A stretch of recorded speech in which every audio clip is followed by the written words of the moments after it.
Back to news.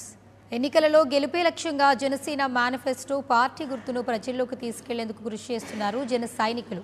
ఇదే క్రమంలో గుంటూరు జిల్లా రేపల్లెలో ఇవాళ భారీ ర్యాలీ నిర్వహించనున్నట్లు రేపల్లె ఇన్ఛార్జ్ కమతం సాంబశివరావు తెలిపారు.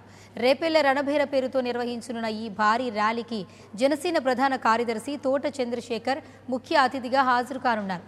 రేపల్లె అంకమ్మ చెట్టు వద్ద నుంచి బస్టాండ్ వరకు ఈ ర్యాలీ సాగిన అనంతరం రేపల్లె నెహ్రూ విగ్రహం వద్ద భారీ బహిరంగ సభ జరగనుందని తెలిపారు. ఈ సందర్భంగా కమతం సాంబశివరావు రేపల్లె రణభేరి పోస్టర్ను రిలీజ్ చేశారు. ర్యాలీలో ప్రజలు భారీ ఎత్తున పాల్గొని విజయవంతం చేయాలని ఆయన పిలుపునిచ్చారు.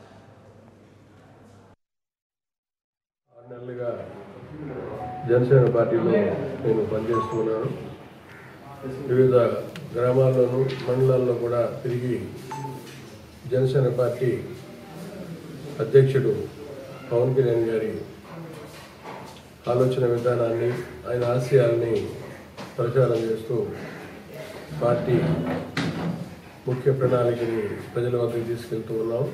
రానున్న 3 నెలల్లో ఎన్నికలు తరుగుకుండా వస్తూ ఉన్నాయి. సమయం తక్కువగా ఉంది. అందుకని జనసేన పార్టీ కూడా ప్రజల వద్దకి వెళ్ళాలని నిశ్చయించుకోవడం జరిగింది. ఇంతకు ముందు ఎన్నడూ జరిగినటువంటి బ్రహ్మాండమైనటువంటి పద్ధతిలో ర్యాలీ తర్వాత బహిరంగ సభ జరుపుకుంటున్నాం. ఆంధ్రప్రదేశ్